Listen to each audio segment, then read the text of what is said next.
Hey, there we are. There we are. All right.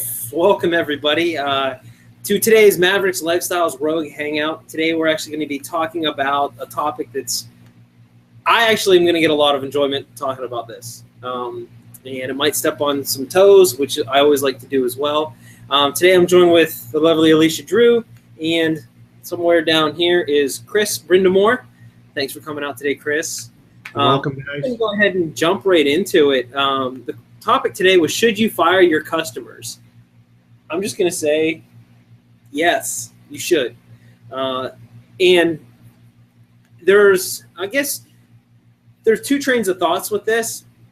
And a lot of people will try to market and they will try to please everybody. And let's say that you're building a list, you're out there, you're doing your thing, and you have a lot of leads at first. When you're first getting started out, at least online or with any business, you try to generate a lot of leads. And regardless of where those leads came from, you think that a lead is just a lead. And they're not vetted. Some of them can be very problematic and cause you a lot of headache in the long run. And I'm just going to reference something that I had listened to before and I got a lot of insight from, and it was actually a gentleman by the name of Ben Settle. He's actually an entrepreneur as well. He's technically the antipreneur. He actually has his own podcast. And one time he was talking about how the law of repulsion steals the law of attraction's lunch money. I think that was the topic he used for his podcast.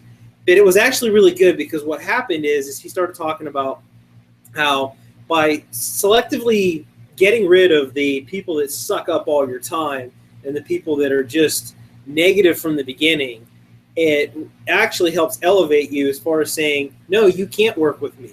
And it puts you on a different pedestal. It actually puts you on a different playing field. And I thought that was actually really cool how he did it, because there's been times where I've had to deal with some customers before, and this is just in life in general. My rule of thumb is if someone's going to be a bastard from the beginning, they're going to be a bastard the whole way through.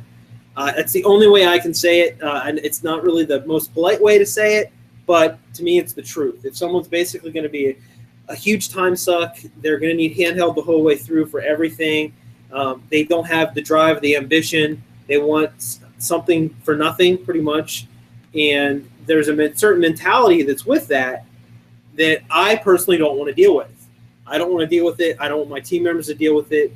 People that I'm training, I don't want them in their business to ever have to go through that. So I say absolutely, yes, you should fire certain customers. And by actually doing the big takeaway is, in my opinion, one of the best selling tools you can use.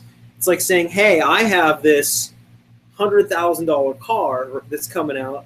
It's going to be the best thing that ever. It's the high performance car. It's got all the bells and whistles. It can do 0 to 60 in the speed of a space shuttle, whatever it is. But you can't buy it yet. And the only people that can buy it are going to be blah, blah, blah, blah, blah.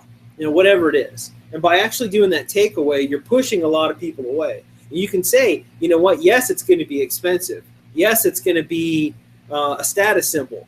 And you can say, there's just so much more you can do with it. But by actually saying, no, you can't have it, you're actually putting yourself in a position of them saying, well, what do I have to do to get it? Like, what is it that I have to do to be able to do this? Mm-hmm. And that's just one of the big things that I say, yeah, absolutely, fire your customers, certain ones. Mm-hmm. Yeah, definitely. And I think this particular topic becomes extremely relevant within the network marketing space, within the online marketing space, affiliate marketing, entrepreneurship, what we're doing here within our community, which you can find out more about by hitting the button below. When we first get started, we're so excited about what we're about to do. And that is so awesome. We are just so pumped up to get going, and whatever our product or service is, we think is absolutely phenomenal, which it most likely is. And we tend to feel that every single person on the planet is going to want it. And we think that we can solve everybody's problem with what we have, not realizing that only certain people actually need to have that problem solved with what we have to offer. So, and in the meantime, as we get going, we become a little bit desperate sometimes, especially at the start. You know, we want to get that first sale. We want to get that first, you know, sign up, which I don't really like the term sign up. You know, to me, it's about whether you're bringing someone in as a customer or they're joining your team as an affiliate, it's an actual person. It's not a sign up. It just depends on what business you're talking about and what relevance. It's still all the same. You know? Yeah, it's still a person, you know, whether they're becoming a customer or an affiliate, joining your team, you know, whatever business model you're in. And we're so excited and we can get so desperate about just getting that first sale, that first commission, that we're okay with whoever that person is. And we don't think twice about whether that person's going to give us catastrophic headaches down the road. You know, sometimes there are a lot of red flags that go off before you've done a deal with somebody. And the deal was so hard to get done. It was so challenging because that person was extremely challenging, and you get a lot of people that pretty much want something for nothing. And they want you to hold their hand and frolic through the field of flowers, pretty much. Yeah. And, you know, those are the types of people that you kind of have to be weary of at the beginning. And sometimes we forget about that and we just want to get people in. We just want to make sales. We just want to get it done. And it can turn out to be an absolute nightmare later on down the track. And you can be in massive regret. And truly, you want to fire these people. You want to get rid of them out of your business because they're not helping you grow. They're not helping themselves grow. They're not helping the community grow. And you pretty much wish that you never done the deal in the first place. So that's what we really, you know, what the really comes down to when we talk about firing our customers. It's almost like buying a car that you find out you go into a car dealership, you sign to buy a car, and then you get home and you happen to be digging around the car and you notice that there's like sand in the trunk and you're like, huh, weird. And you find out that it was a Hertz rental car, but no one ever told you that it was a rental car. It's kind of like the bait and switch type thing. You don't ever want to have that happen to you. Ask me how I know. Just ask me how that I know about that too, because that did happen to me. But yeah, it's a lot of times though is my way of looking at it too is I'm actually trying to have people disqualify me as well.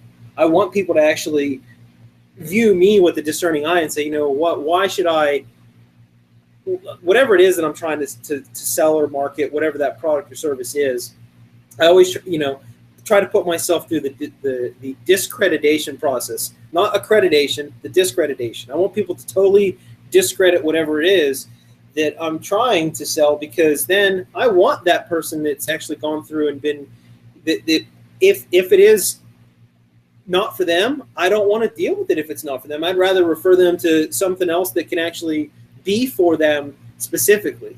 And I'd rather have something that fits that target market and that demographic 100% for what they need, because then I know they're going to use it, number one. You know, then they're going to be a good customer. And by actually putting someone towards what they actually need can actually be a benefit to you as well, because you just built trust with them. And through repulsing them away, like pushing them away and putting them in the correct field or whatever the topic or whatever product or service they're looking for, you might not always be the same person, the go-to person for everything, and you don't really want to be. You know, the general practitioner doctor doesn't make as much as the neurosurgeon who specializes in brains. It's the guy who knows sometimes everything is actually limited himself because he knows it all. The guy who just generalizes in areas. But if you need a specialty person, that specialist is only going to go in that one select field and actually narrow it down and really be specific for that topic. You know, I don't want to break my arm in half and go to the proctologist. I don't want to go to a butt doctor to fix my arm. You know, it doesn't make sense on why you would do that. Granted, the butt doctor might be able to fix your arm, but I mean, might not be the best job in the long run. It might heal up weird, or you might have to have it broke a couple more times to get it fixed right. So sometimes by initially doing things where you think you're getting the right product or service, even if it's wrong, you can apply it in the wrong way, and you can end up causing more harm than good. Mm-hmm. Yeah, definitely. It's like being the master, the jack of all trades and master of none. You want to actually specialize in a particular field so that you know where to refer the customers when they come in. And back to within our community, a lot of people within the network marketing space, particularly, they have an actual physical product, a juice or a coffee, whatever it may be, skincare, those types of things. I like my lotions. Yes. And, usually there's a ton of it packed in the closet somewhere, ready to go out. And we get really desperate about getting the product out there to anybody who's anybody. We don't really care who it is. We just want to get it out there and make the sale and make the money. Well, we do care who it is. Well, that's right. Yeah. And a lot of the time people don't care who it is and they just want the commission. They just want the money. And I think that's a big part of it. If you're just in it for the money, if you're just in it to make a quick buck, this really isn't the type of industry for you. What we really want to be doing is solving people who that actually have problems with our products and services. Well, people can see through BS. Yeah. It's bottom line. If you're trying to sell a bucket of bull crap, people are going to buy into it. They're knowing if you're genuine. They know if you're fake. They know if you popped onto a webcast and it's a pre-recorded webcast that's totally scripted. You sound like a robot, and it's the same copy-paste type thing that they've seen 1,000 times over. Mm-hmm. The information that's on the other end of it could be the life-changing thing that they need for their business, but it's the approach to it. Mm-hmm. That if it's not a genuine approach, it doesn't matter what's on the other side of it because the people just won't believe you. Mm-hmm. That's the hard thing, I'm into cars and motorcycles and all the go fast goodies, and we actually went to a motorcycle dealership today, and we were actually we just stopped in to check out some Harley Davidsons. We just wanted to check a couple of them out. No reason. Plus, it's right down the road, so it was a really, really easy one to go into. We didn't have to drive 50 miles to go see a bike. But we hopped in there and we were talking to the it's like you go onto a lot and you're waiting. You're just waiting for that first approach. You're like, damn it. It's like, they're coming. Hey, hold on, they're coming. And you're like, all right, now I got to put my fake smile on. And, it's like you don't want to even deal with the person. Mm-hmm. But what's great is I appreciate a good sale. Like, I appreciate someone who actually, like, understands their art form and their craft. And I appreciate it because that's what I deal with. And so a guy comes up and it was very casual. And it was something where he actually built a conversation first. It wasn't about the motorcycle. It wasn't about it wasn't about all the specs of the bike or anything like that. It was actually we had a conversation about who I am, what I do, what he does. By the end of our conversation, I knew where this guy actually resided at, like what city he lived in. I knew how long his commute was, what kind of motorcycle he rode. How he viewed certain things. And by the end of it, I was okay with saying, okay, I'm cool with giving this guy the commission money if I happen to buy something from him.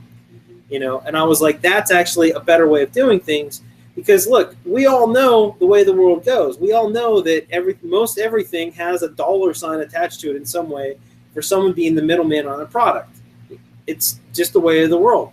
It doesn't matter if you buy a pair of Nikes online from Amazon or if you buy something from Apple, or if you go buy a lemonade from the lemonade stand next door with the girl up front selling it. It doesn't matter.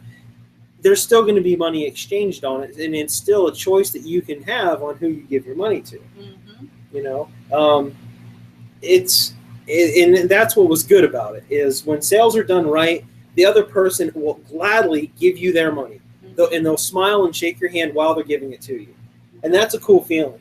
I remember countless times where when I first got into sales, and this was just retail sales, people didn't understand how I was doing it. We had the traditional guys that were just doing the same old thing every day, and they were very standoffish, and it was very cut and dry. And they would watch me do things, and I didn't really even know what I was doing at the time. I was just doing my thing. And it was always funny that we would have people come in like with returns on products and stuff. So someone would basically come in with a problem, and by the time they left, they were happy. They were shaking my hand. They were giving me more money, and they were still happy about it. And that was a good feeling. They were thanking me, saying, you know what, I'm really glad we got to come in. And those are the same people that would come in time and time and time again as repeat customers. So a lot of times by doing everything right, you can actually get a lot more in return. You know, a lot of times you're just given there to help people. And if you're not there to help someone, you're going to just be the jerk on the other end of the counter. You're going to be the guy or the girl or the lady that's on the other end of it that people just don't want to deal with. And no one wants to be that person because people can buy right into it. Or I'm sorry, feed right into it, not buy into it. You don't want someone buying into BS. You want them repelling away from it.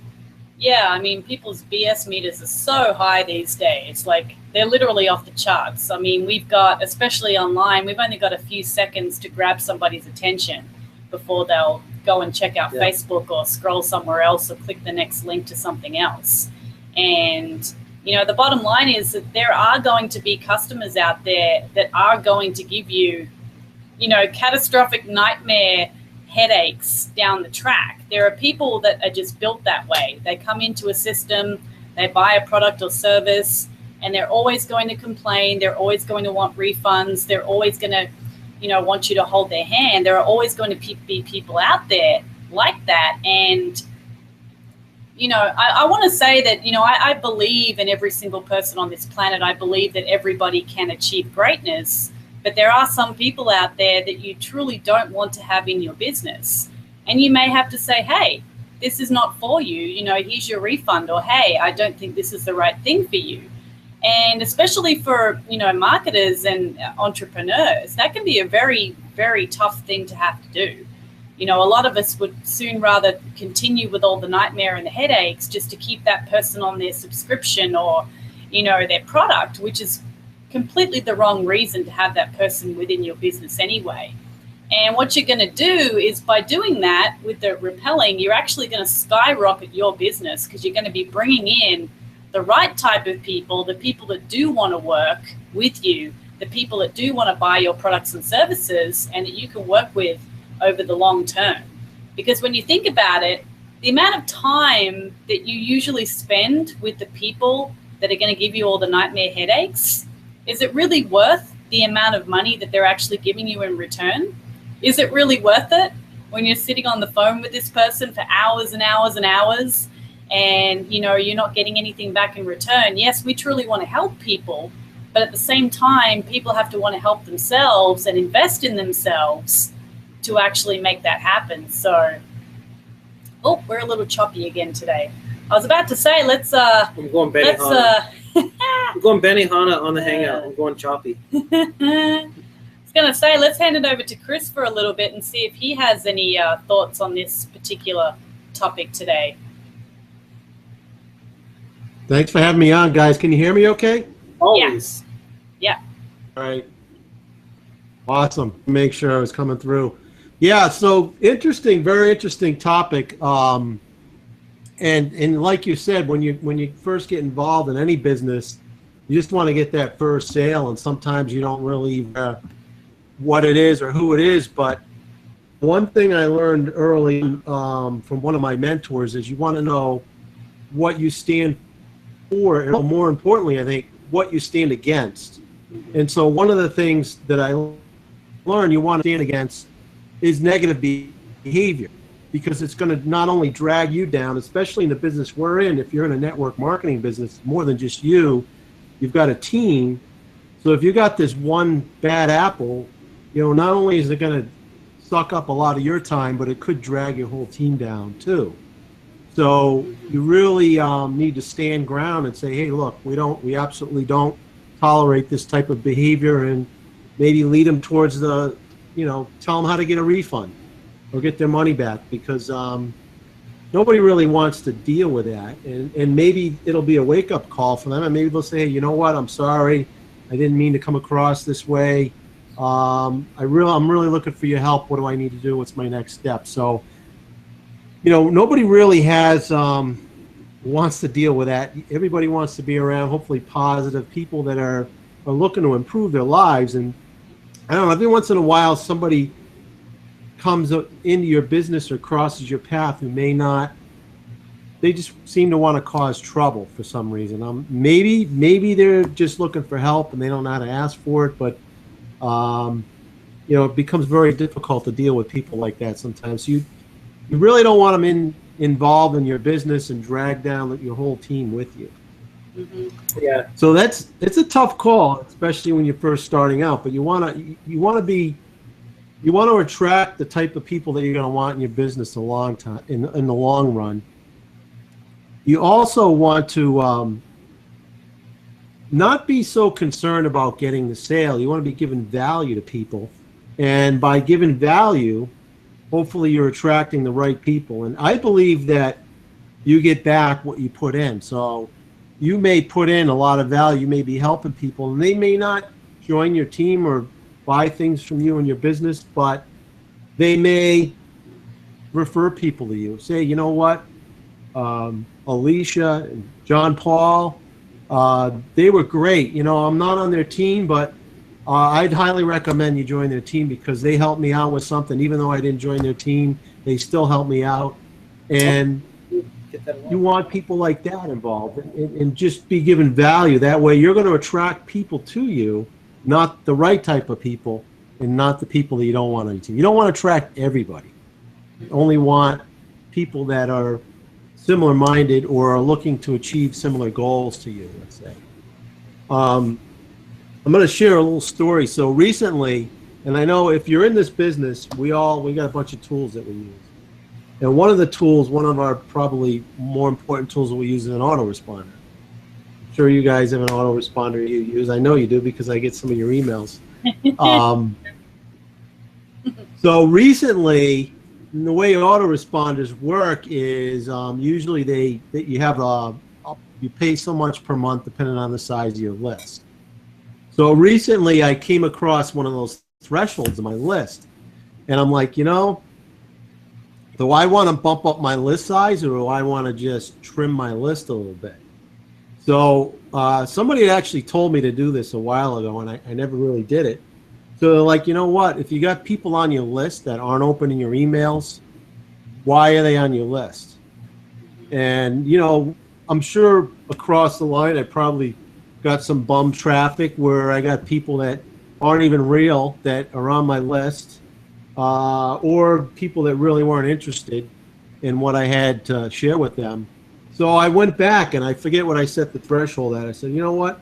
I'm going to go back a few months, and if somebody has not opened a single one of my emails in the last, and I forget what I set it at, I'm just going to take them off my list. So that's exactly what I did. And maybe they're not negative, but in a sense they were, because they're basically, I'm paying for them to be on my list, and they're not even engaging with the emails that I'm sending to them. Mm-hmm. So why are they there? Why are they on my list if they're not even opening my emails? So, I still have the addresses, but I took them off my list. I saved them. I got them on my computer. If I want to add them back in, I can. But so I got rid of, and maybe those people could have been negative people. They weren't opening my email, so I don't know how they could be negative. But it was going to, essentially, if I was to keep them on, it was going to cost me more money just to keep them on a list, and they weren't even opening messages. So I don't know if you guys have ever come across that, but it's something that I recently decided to do, rather than keep somebody on my list that's not engaging. I want people that I'm going to engage with. Plus, the other thing I recently learned about that, if your open rate is down, your autoresponder company looks at that as a negative. Mm-hmm. So they want to see that you have good open rates, and if you get really good open rates, they actually bump you up to better IP addresses that deliver better and stuff like that. I know we're getting a little technical here, but you want to have a higher open rate, and so you want people that actually engage and open your messages. It's gonna help you in the long run. So it kind of goes along the line of what we're talking about here, where you want people that you engage with, people that relate to you, people that want to hear your message. Maybe they don't purchase from you right away.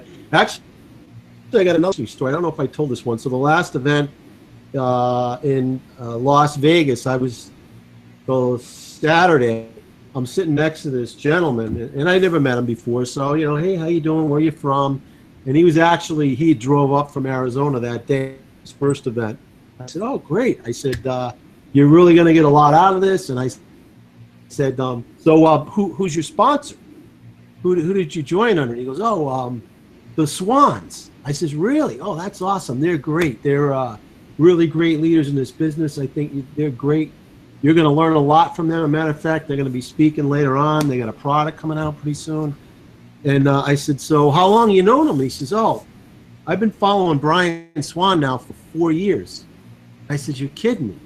He says, no, I've been following him on Facebook for 4 years. I finally decided to join his business. I'm like, wow. I'm like, all right, so you've been following the Swans, and they've been traveling the world all over the place for I don't know how long, over 4 years now. And all of a sudden, after 4 years of following, they joined the team. I was like, that's amazing. I said, I don't know if I would have waited that long. Yeah. An interesting story. So you may have people that actually are just looking and watching you for a while, and they may take a while to make a decision.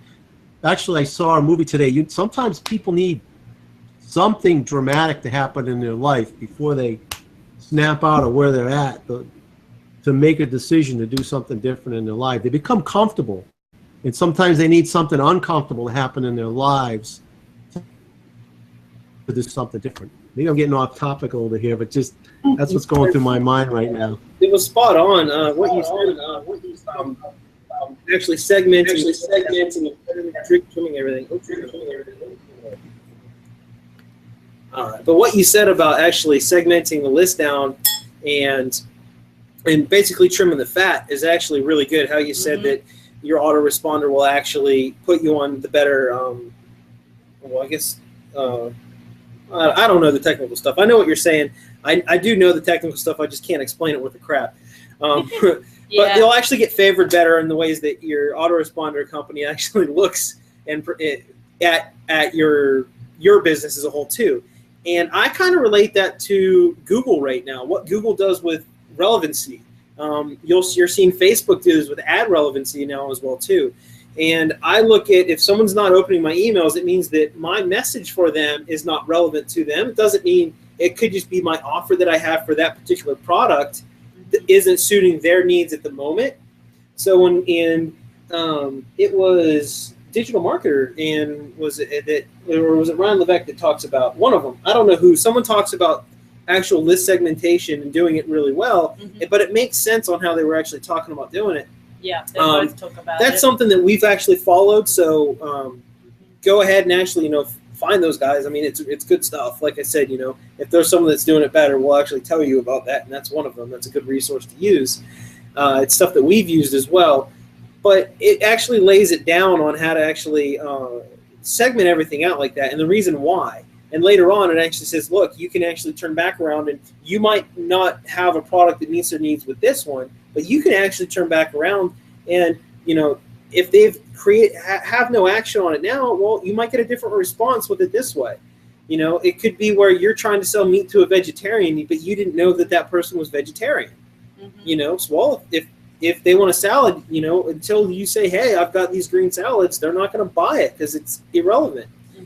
And I think, Chris, finally towards the end of that, you actually said, it doesn't mean they're negative. And I was like, there you go. because it actually doesn't mean that they were negative. It just meant that it just wasn't relevant. And there's been times where I know in my inbox right now, there's probably 150 emails in there. And I guarantee you that there's some that I just won't even open right now because I know what it isn't even relevant.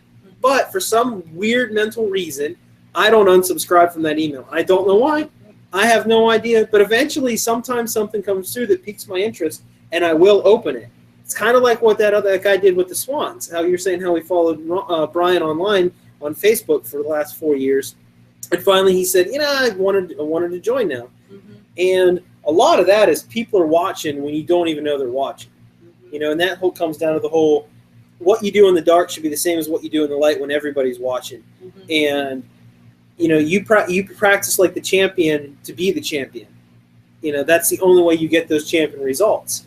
is doing the stuff that no one really else wants to do. Don't put it in the time where you need to put it in. And a lot of that is knowing your market. It is segmenting everything out. It is firing the people that need to be fired. It's just cleaning house when you need to clean house. It's cutting the head off the snake before that poison can spread everywhere.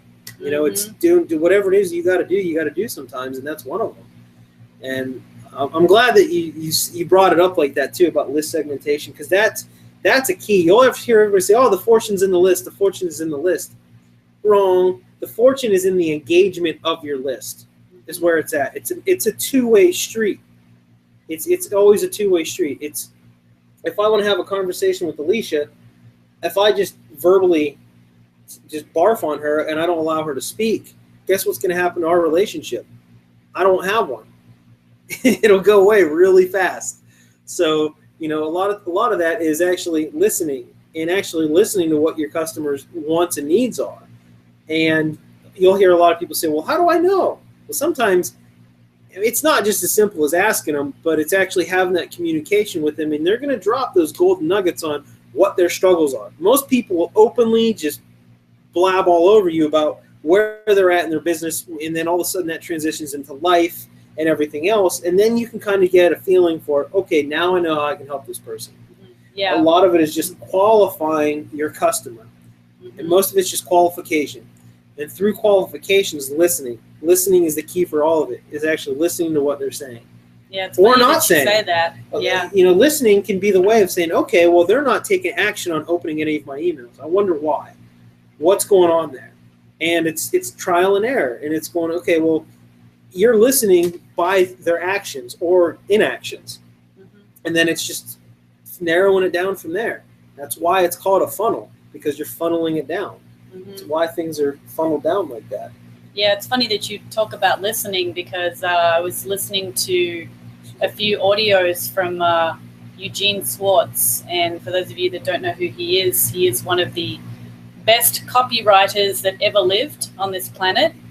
He's no longer with us right now. And the value that he gives is just unbelievable in these audios. And he said something so powerful, and he said, be the best listener that you've ever known. Be the best listener that you ever met. He said, listen to people. And I really thought about that, and I thought, you know what? Majority of people, they don't listen. They just want to be heard. They're too busy talking, and they don't take the time to actually listen to people. And if we just did that a little bit more with our customers especially, we would learn so much more about them. You know, and he also said that you don't have to be the creator of all these ideas. You just have to listen for the ideas. It's all around you, and this may be a little bit off topic, but particularly in the marketing industry, marketing is everywhere with what we do. Oh, yeah. I'll be in the checkout at the grocery store, and I'll take a look at those magazines, you know, the People magazine and the rags. The rags, all the rags. And I don't like those magazines. I don't read those magazines, but what do I take a look at? I look at the headlines. I look at the sub-headlines. I look at the copy.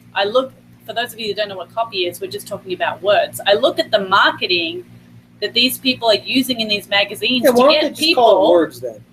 I don't know. It's just a fancy word. Why I don't they call it guess. AdWords instead of just copy? I don't know. If they called it AdWords, Google would sue them. Yeah, I was going to say that's too much like Google. Google would sue everybody. But yeah, I look at that stuff because that stuff sells. People pick up those magazines because of the headlines at the top. And what kind of headlines are they normally? They're normally shock headlines is what they are. You know, so-and-so just cheated on so-and-so and, you know, things like that. And that stuff sells. The public want to read that. Oh, yeah. Well, part of the public want to read that. I get my news from TMZ. No, I don't. Yeah, so marketing is all around you, and most of the time we don't even realize it.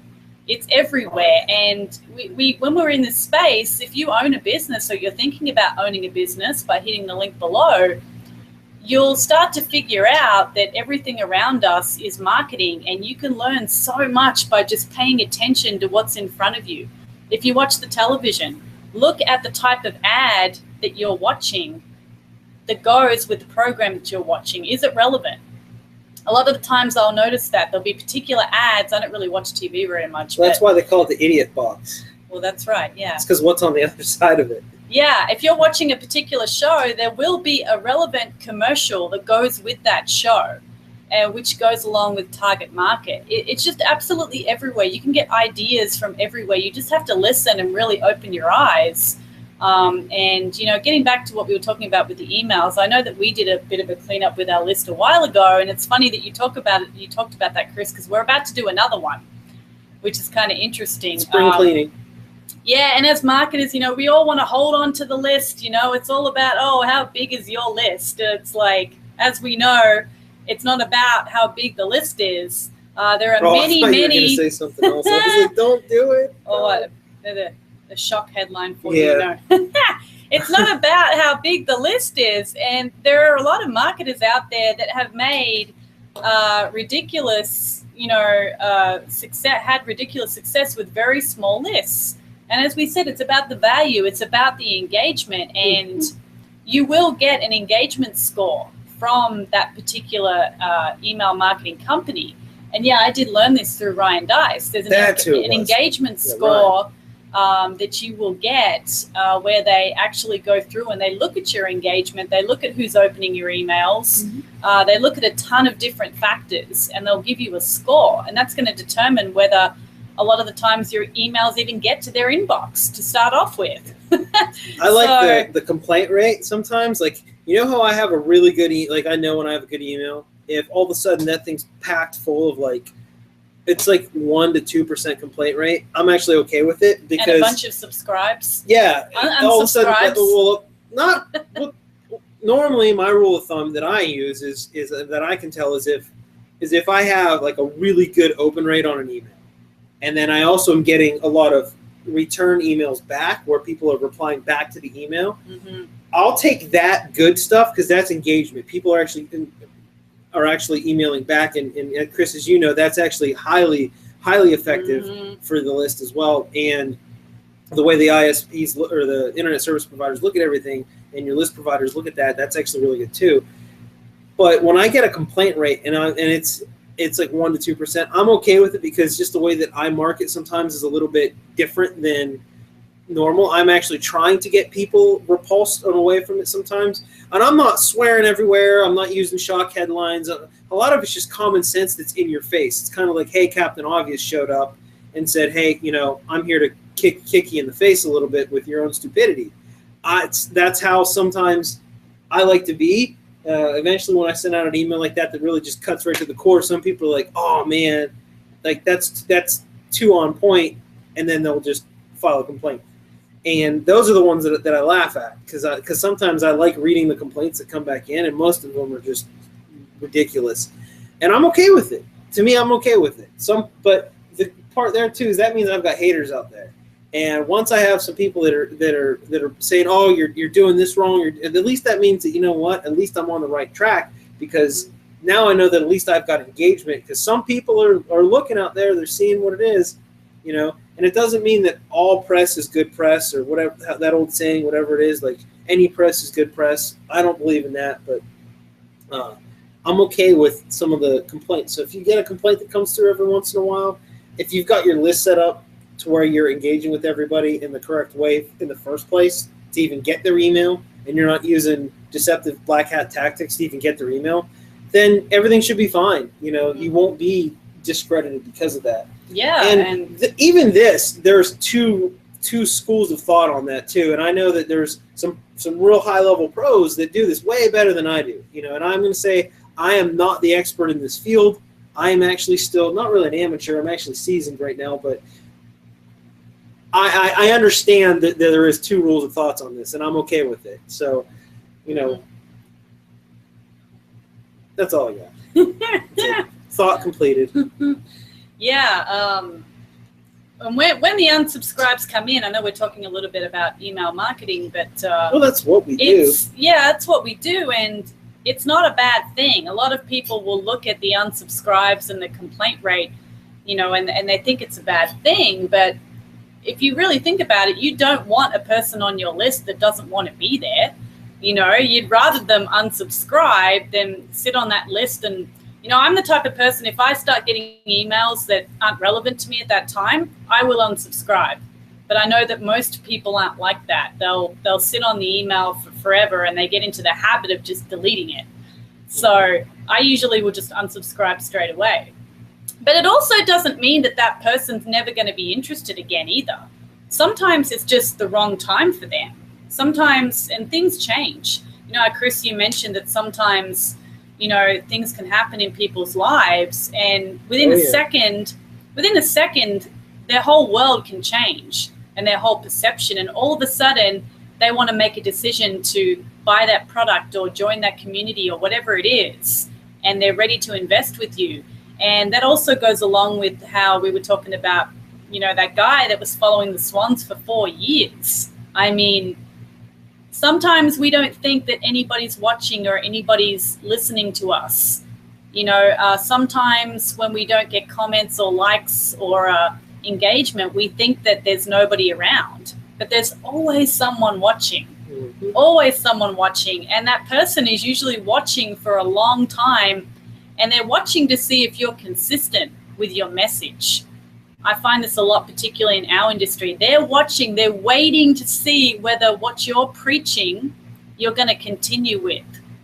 They want to see whether you jump from thing to thing to thing and whether you're real or not. And if you can actually stay true to your message and never change that and stick with the same products and services, and that person sees you doing that for 4 years, what are the chances that they're going to join you in whatever it is you're doing?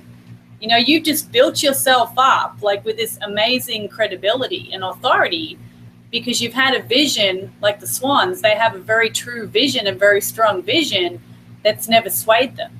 So yeah, and they know what they stand against. They know what they stand for, but they also know what they stand against, and that's why.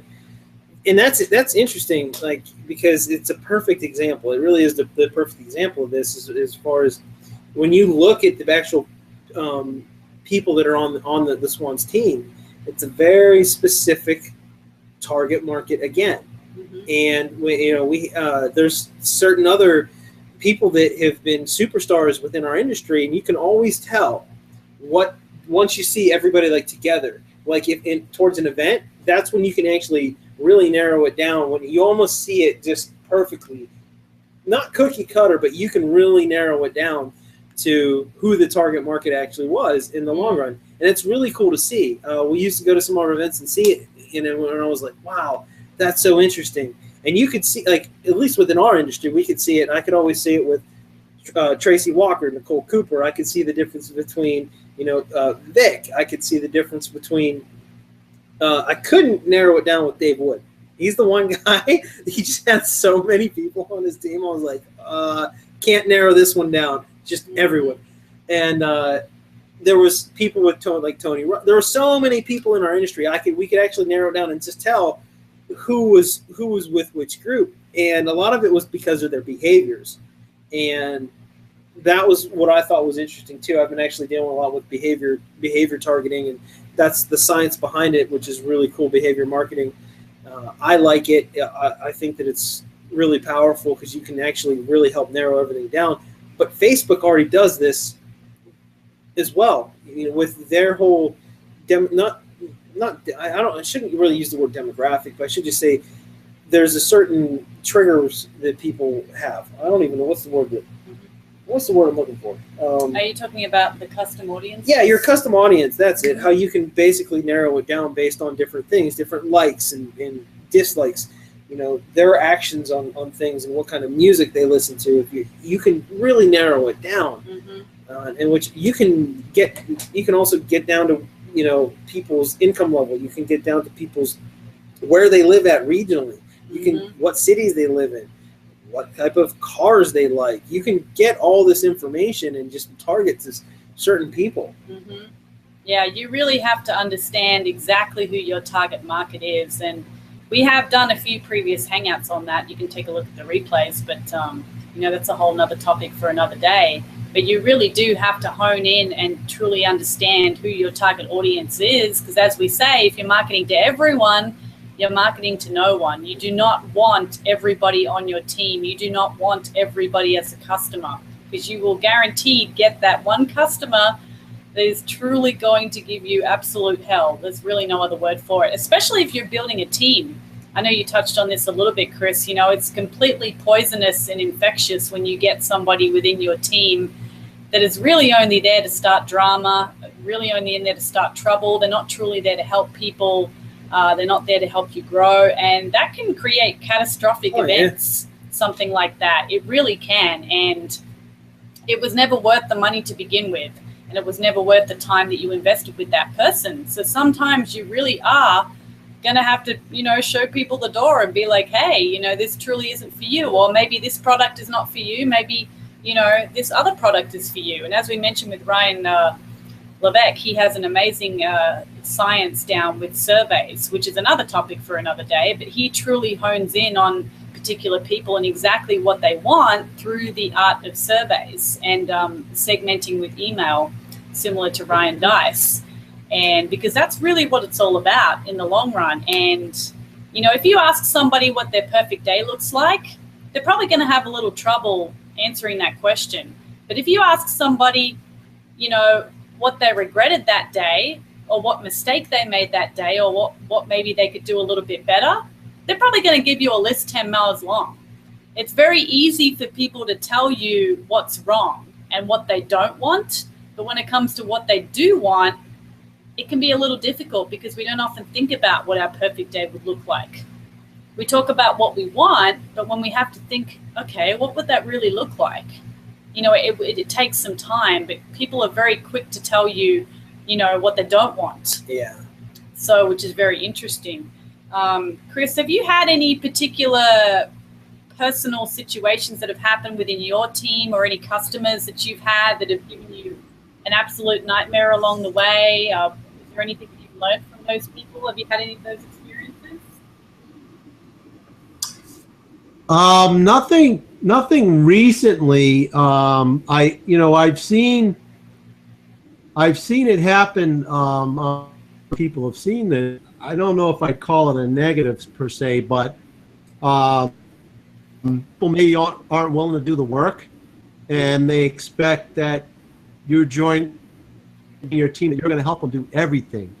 Mm-hmm. Well, you really can't do that. There's only so much you can do for other people. You can guide them in the right direction, but they still need to do the work. And some people don't understand that, you know, because you introduce them to the business, they think that you're going to do everything for them, and you can't. And you actually don't want to do that, because now you want to be duplicatable in this business. So if you got to do all the work for everybody and your team starts growing, you're going to run out of time after a while, and your team is all going to run out of time, and they're all going to get worn out because they're doing everything for everybody, rather than guiding them and giving them advice. And everybody's got to do their own work, really. I mean, there's a lot of work involved with any type of business, and you got to roll up your sleeves and do the work, and nobody's going to do that. Nobody else can do that for you. One other experience I do have I want to share, and it wasn't with the business we're involved in. This was years ago, and it wasn't in my downline. It was in my upline, where something happened. I would call it negative, and I won't get into particular details of it, but it basically destroyed the whole organization because of that. So you never know what's going to happen, and you got to know how you're going to rebound from that. There's going to be things that are going to happen, both good and bad, and you just got to deal with it, and you got to take your punches and move on, and just realize that there's going to be obstacles along the way. You need to get around them, and sometimes your sponsors or your upline aren't going to be able to help you with it. It's something you're going to have to work through on your own. That's just part of any business. And growing up, you're going to have obstacles you're going to deal with, and you just got to go around them. You got to have a big enough goal that you're shooting for to realize that no matter what it takes, you're going to do something. Even if something gets in your way, maybe you got to change your course a little bit, but you know the direction that you're headed in. You got to set your sail and keep on going no matter what happens. Mm-hmm. Things are going to happen. No matter what you're doing, there are going to be challenges, there are going to be obstacles, and you just got to keep moving forward, taking that step forward. Mm-hmm. One thing I'd like to share before we end this, and it's not exactly on topic, but and for you guys too, I recently, one of the things that we do is blogging, and I read a lot of blogs, and people read my blog, so I learn a lot by doing that. Somebody posted a movie recently that I'd watched probably a while ago, and it just came back into my life recently, and decided to watch it again. It's somebody who actually just passed away, Wayne Dyer. I don't know if you guys follow Wayne Dyer at all, but Yeah. he's got some really great books out there. Tends to talk more about spirituality and being one with yourself. He definitely has a different viewpoint from a lot of people, but he did a movie called The Shift. And I actually posted it on my Facebook wall. You don't have to sign up for my list or anything. I highly encourage you guys too, if you haven't seen it, I highly encourage you to watch that movie, because a lot of people go through life lost. And as Wayne says, you die with your music inside of you. So we're all here. I believe everybody's here for a reason. You're here to give something to others. We all have gifts.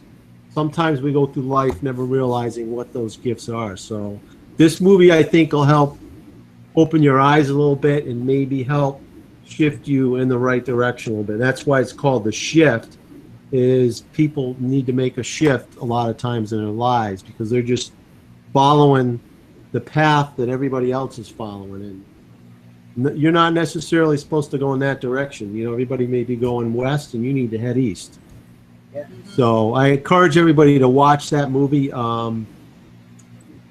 You can look me up on Facebook. It's public. You don't have to friend me or anything like that. If you do a search on there, it's on my wall.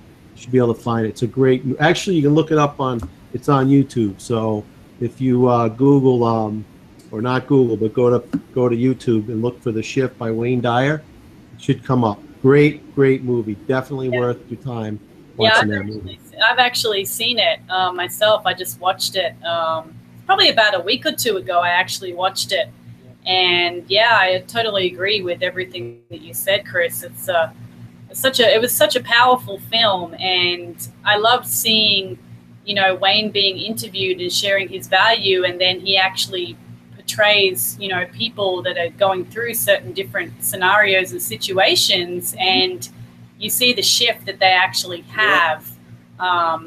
This perspective shift, something actually shifts, and yeah, it's really indescribable. It is definitely a movie to watch and really take a look at your own life and realize that you really do have a purpose, and often we forget what that purpose is.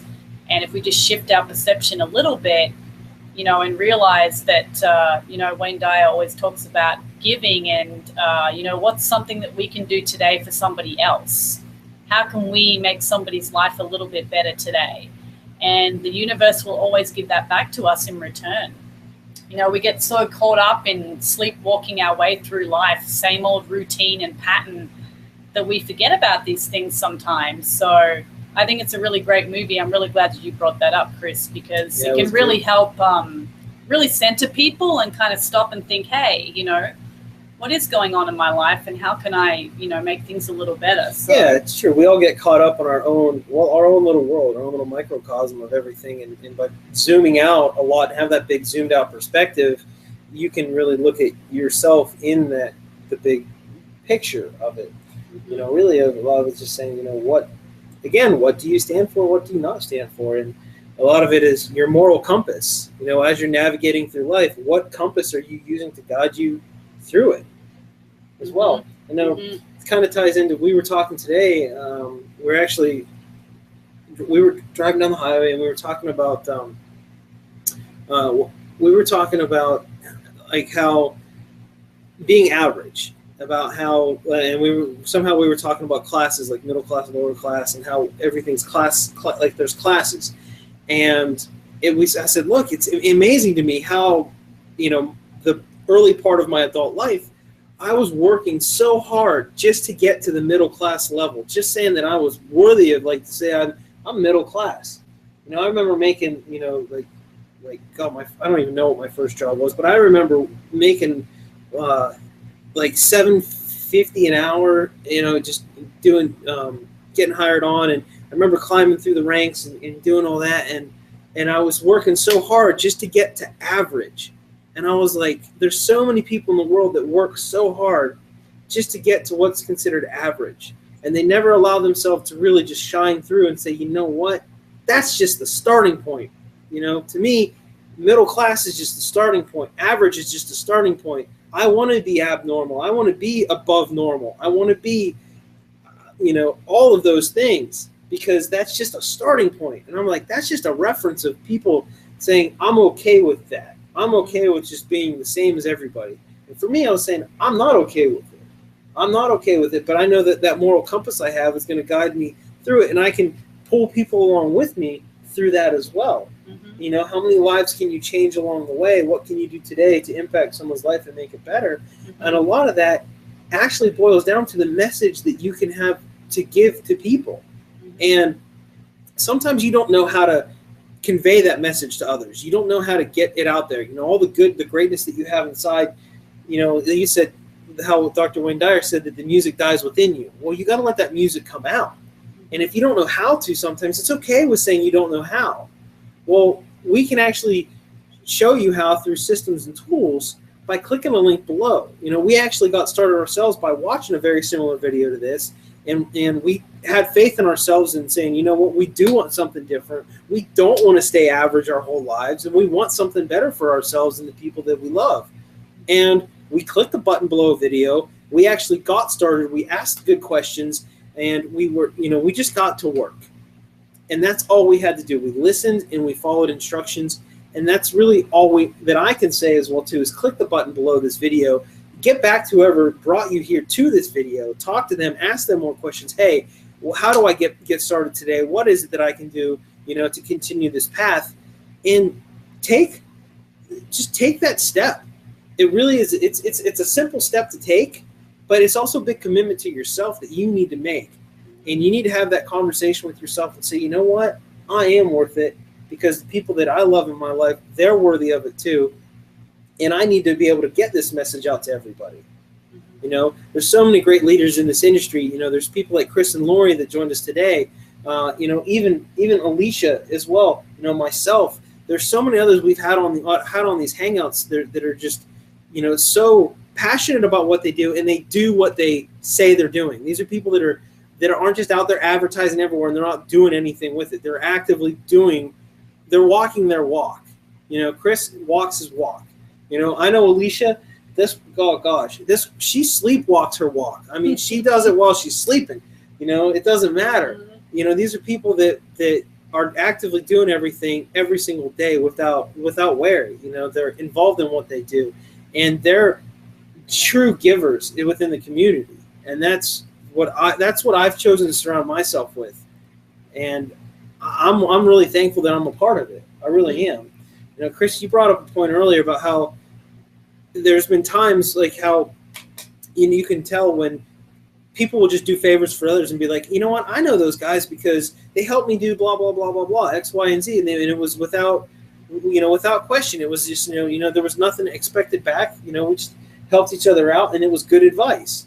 And I never realized that we were doing that later on until we heard that somewhere else along the line. We heard that from others, and I was like, man, that's the stuff that makes you feel good. Mm-hmm. That's really what makes you feel good, is when you get those kinds of things, and that's what the people say about you openly, behind your back. You know, I know so many of people that I can call friends now, and not just acquaintances, like people I know about, but these are true people that I can call friends because of their moral compass, because of the way that they've acted, you know, and the way that they act in the dark, you know, whenever no one's looking, it's the same exact way when everybody's looking.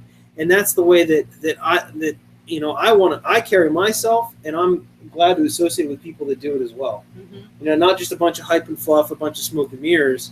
And I'm just glad that me personally, if it wasn't for going towards online media and actually learning that I could build a functional business and what it actually entailed, which is work. It is investing my own time into my education and continuously doing that.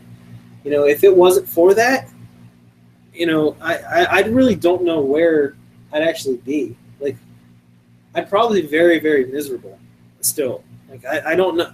It's something fulfilling about knowing that you know what path you're on, and you know how your choices are going to impact everything. It's nice to see it all come together. Yeah, it truly is. I mean, it's one of those things. I think about that too. You know, I've learned so much about myself as a person. It's not only about marketing, it's also about the journey of ourselves and personal development and growing within ourselves. And that's what you can do when you hit the button below and get inside our community and surround yourselves with us, you know, with real people like Chris and, you know, John Paul and I, and, you know, our other regulars, Sheena and Regina. And I mean, there's thousands of us out there. And the cat. Oh, and our regular cat. You can't even see her. Yeah, she's black. You can't even see her. She's actually been up here just chilling. Atreyu, She's yes. all camouflaged up in here. Running with the couch.